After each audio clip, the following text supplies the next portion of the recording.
ভাই Motorola এই ফোনটার দাম এখন মাত্র 18,000 টাকা এবং এই 18,000 টাকা আপনি পাচ্ছেন 128 জিবি র্যাম রোম ভেরিয়েন্ট, সাথে 5G আছে এবং স্ন্যাপড্রাগনের প্রসেসর। তো এইটার খাতা কলমে দেখলে, স্পেসিফিকেশন দেখলে মনে হচ্ছে যে না, এটা তো কেনাই যায়, খুবই ভালো জিনিস। তো অ্যাকচুয়ালি এটা ভালো জিনিস কিনা, বিকজ যখন এটা বাংলাদেশে প্রথম আসছিল তখন এটার দাম ছিল অ্যারাউন্ড 22-23,000 টাকা, কিন্তু বর্তমানে 18,000 টাকায় পাচ্ছেন। তো 18,000 টাকায় যে এইটার দাম কমছে তা কিন্তু নয়, অন্যান্য ফোনগুলোও কিন্তু অলরেডি মার্কেটে ইন করেছে এই বাজেটে। তো সেই হিসাব করলে এটা আসলে কতটুকু ভ্যালু ফর মানি, এটাই কি ভালো অপশন, অন্য কিছু আছে কিনা, সো বিস্তারিত আইডিয়া পেয়ে যাবেন। সো যারা এখন আসলে 18-20,000 টাকা একটা ফোন কিনতে যাচ্ছেন তাদের জন্য একটা বাইং গাইডও কিন্তু হয়ে যাচ্ছে। সো ফার্স্ট অফ অল আসে এই ফোনটা আপনারা কিনবেন কোথা থেকে? এমকে মোবাইল পয়েন্ট থেকে আপনারা এই ফোনটা এখন যেমনটা বললাম 18,000 টাকায় কিনতে পারবেন। শুধুমাত্র এই ফোন না, যে কোনো নতুন ফোন, পুরাতন ফোন, আপনার হাতের ফোন এক্সচেঞ্জ করতে এমকে মোবাইল পয়েন্টে চলে যেতে পারেন। বসুন্ধরা সিটিতে তাদের শোরুম আছে। ঢাকার বাইরে থাকলে আপনারা নিশ্চিন্তে কুরিয়ার করে তাদের কাছ থেকে প্রোডাক্ট নিয়ে নিতে পারেন। তো এবার ফিরে আসি Motorola Moto G45 এই ফোনটাতে। এই ফোনটার যে ডিজাইনটা দেখতে পাচ্ছেন, আমার কাছে মনে হয় যে মোস্ট অফ দ্য পিপল যারা দেখবে এটার ডিজাইনটা পছন্দ করবে। তবে এটা সাবজেক্টিভ হইতে পারে, অনেকের কাছে ভালো নাও লাগতে পারে। তবে এটার ইনহ্যান্ড ফিল এবং হাতের মধ্যে ধরলে কোনোভাবে এটাকে একটা সস্তা ফোন মনে হয় না, খুবই ভালো একটা প্রিমিয়াম ফিল পাওয়া যায়। বিকজ পিছনে যে ব্যাগটা দেখতে পাচ্ছেন এটা প্লাস্টিকের, বাট একটা ভেগান লেদারের মতো ফিনিশ হয়েছে, আর ফ্রেমটা ডেফিনেটলি প্লাস্টিকের। তবে সামনে যে ডিসপ্লে আছে সেটাকে গরিলা গ্লাস 3 প্রোটেকশন রয়েছে।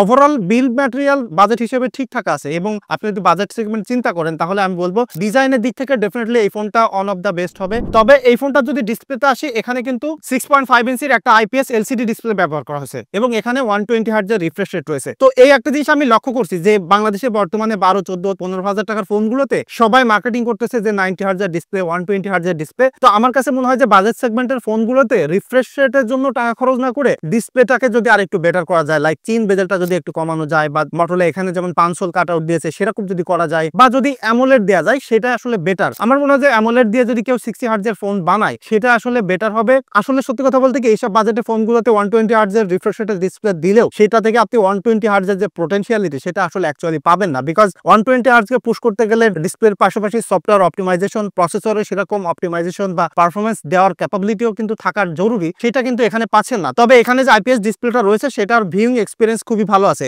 আরেকটা জিনিস ভালো ব্যাপার সেটা হচ্ছে যে এটাতে ডিসপ্লের ইস্যুস হওয়ার পসিবিলিটি নাই, বিকজ এখন আপনারা সবাই কম বেশি জানেন মোস্ট অফ দ্য কোম্পানির ফোনগুলোতেই কিন্তু ডিসপ্লের ইস্যুস দেখা যায়। সেটা ফোনটা কেনার 1-2 বছর পরেই প্রবলেমটা হচ্ছে। তবে চিন বেজেলটা অ্যাজ ইউজুয়াল অন্যান্য ফোনগুলোর মতোই আসলে বিগার আছে। ডিসপ্লের কোয়ালিটি ইটসেলফ ভেরি গুড। আপনি যদি মিডিয়া এনজয় করতে চান, আর এই বাজেটে যারা ফোন টোন কেনে তারা কিন্তু প্রচুর পরিমাণে মিডিয়া কনজাম্পশন করে, তো সেই হিসেবে এক্সপিরিয়েন্সটা ভালো হচ্ছে ফর শিওর। এবং যদি এই ফোনটার আমি বক্স কন্টেন্ট একটু আসি, এখানে একটু জানার ব্যাপার আছে বা বলে দিতে চাই আলাদা করে, কারণ এখনকার যদি আপনি স্যামসাং এর ফোন কিনতে যান এই বাজেটে, তাহলে ফোন ঠিক এই কম দামে পেয়ে যাবেন, বাট বক্সে কিন্তু কিছু পাচ্ছেন না। বাট এটা যে বক্সটা দেখতে পাচ্ছেন, এই বক্সের মধ্যে একটা 20 ওয়াটের ফাস্ট চার্জার আছে, একটা কেবল আছে, তার সাথে একটা কভারও পেয়ে যাচ্ছেন। তবে এর সাথে স্ক্রিন প্রোটেক্টর দেওয়া নাই, সেটা আপনাকে আলাদা করে কিনে নিতে হবে। এই ফোনটাতে ব্যবহার করা হচ্ছে স্ন্যাপড্রাগনের 6S Gen 3 একটা প্রসেসর, তার সাথে 8GB র্যাম রয়েছে এবং 128GB স্টোরেজ ভেরিয়েন্ট আপনারা পাবেন, যেটা UFS 2.2। এবং এই ফোনটাতে এখন কিন্তু Android 14 রান করতেছে।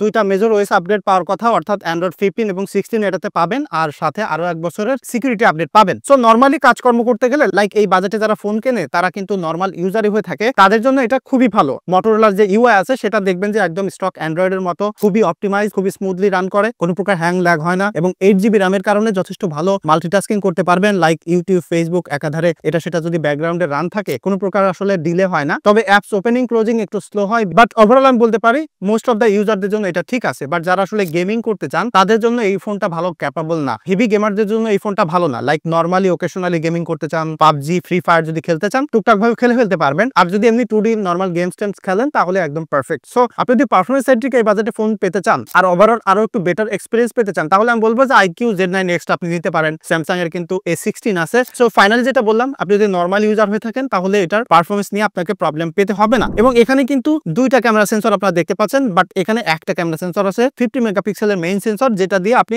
নরমালি ছবি টবি তুলতে গেলে ভালো এক্সপিরিয়েন্স পাবেন। তবে ক্যামেরা অ্যাপসটা Motorola যে চিরাচরিত স্বভাব আমি দেখছি সব ফোনগুলোতেই ডিলে হয়, একটু স্লো হয়, সেই জিনিসটা ভাই এখানেও আছে। লাইক ছবি তুললে প্রসেস হইতে খানিকটা সময় লাগে, আর ফটো কোয়ালিটি একদম প্রপার লাইটে ঠিকঠাক আছে, ভালো ডিটেইলও প্রিজার্ভ করতে পারে। 50 মেগাপিক্সেল সেন্সরটা মোটামুটি ভালো আছে। আর যদি পোর্ট্রেট ছবি তুলতে চান সেটাও ভালো, তবে ডিজিটাল জুম করা যায় না। ব্যাকগ্রাউন্ড ব্লার এজ ডিটেকশন দেখলাম খুবই ভালো আছে। সো নরমালি ছবি টবি তুলতে গেলে এটা ঠিকঠাক আছে। তবে যদি বাজেট সেগমেন্টের কথা বলি তাহলে বলবো যে এটা পারফেক্ট না ক্যামেরার জন্য, কারণ এই বাজেটে আপনি স্যামসাং গ্যালাক্সি A16 পাবেন যেখানে কিন্তু দুইটা সেন্সর আছে। আবার যদি একটু বাজেট বাড়িয়ে CMA ফোন 1টা নেন সেখানে কিন্তু ভালো প্রসেসিং পাওয়ার পাচ্ছেন এবং ভালো ক্যামেরা এক্সপিরিয়েন্স পাচ্ছেন। তবে ভিডিওতে এটা কিন্তু সর্বোচ্চ ফুল HD পর্যন্ত করতে পারে, এবং এই বাজেটের ফোনগুলো কিন্তু ভেরি নরমাল, এরকম লাইক 4K তো এক্সপেক্ট করতে পারেন না, আর ফুল HD যা পাওয়া যায় মোটামুটি অ্যাভারেজ কোয়ালিটি। সো এখানেও আসলে ভিডিও কোয়ালিটি খুব একটা ভালো না। তবে যদি সেলফি ক্যামেরার কথা বলি, এখানে কিন্তু 16 মেগাপিক্সেল একটা সেলফি ক্যামেরা আছে। সেলফি ক্যামেরার ভিডিও কোয়ালিটি মোটামুটি অ্যাজ ইউজুয়াল, তবে পিকচার গুলো খুবই ভালো আছে। লাইক ভিডিওগ্রাফি বাদ দিয়ে যদি নর্মাল ক্যাজুয়াল ফটোগ্রাফির কথা বলেন, তাহলে এটা মেইন সেন্সর এবং সেলফি ক্যামেরা দিয়ে মোটামুটি ভালো একটা এক্সপিরিয়েন্স পাবেন। যারা ভিডিও কল টল করতে চান তাদের জন্য এটা ঠিকঠাক আছে। ফোর্স অ্যান্ড বাটনে আসি, একদম বটমে কিন্তু এইটাতে টাইপ সি একটা পোর্ট দেখতে পাচ্ছেন, যেখানে 18 ওয়াট পর্যন্ত ফাস্ট চার্জ করতে পারে। 20 ওয়াটের একটা অ্যাডাপ্টার কিন্তু সাথে পেয়ে যাচ্ছেন।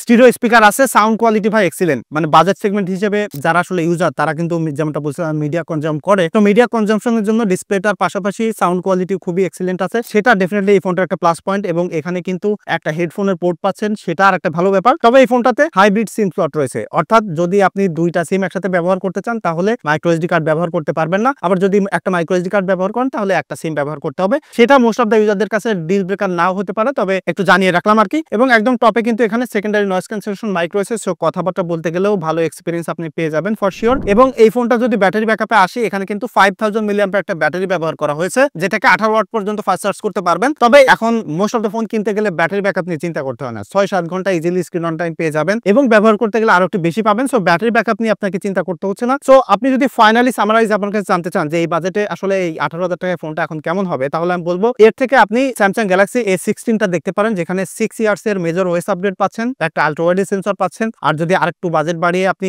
গেমিং এর জন্য একটা ফোন নিতে চান, তাহলে কিন্তু সিএমএ ফোন 1টা নিতে পারেন। তবে যদি আপনার ডিজাইনটা পছন্দ হয় আর ব্যালেন্স প্যাকেজ পেতে চান, তাহলে কিন্তু এটা খারাপ না। আর মোস্টলি এখন ফোন কিনতে গেলে ডিজাইনও কিন্তু একটা ম্যাটার করে। লাইক আপনি একটা ফোন সারাদিন হাতে নিয়ে বেড়াবেন, সেই ডিজাইনটা যদি আপনার ভালো না লাগে, তাহলে তো ডেফিনেটলি আপনি সেটা কিনবেন না। সো সেই দিক থেকে কনসিডার করে ডেফিনেটলি এই ফোনটা কিন্তু আপনারা এখন নিতে পারেন। সো এটাই ছিল মূলত আমার এক্সপিরিয়েন্স এই Motorola G45 ফোনটাকে নিয়ে। যদি কেউ আপনারা ব্যবহার করেন, তাহলে আপনাদের এক্সপিরিয়েন্স কেমন হচ্ছে সেটা ডেফিনেটলি কমেন্ট করে জানাতে পারেন। দেখা হচ্ছে পরবর্তী ভিডিওতে। ধন্যবাদ সবাইকে।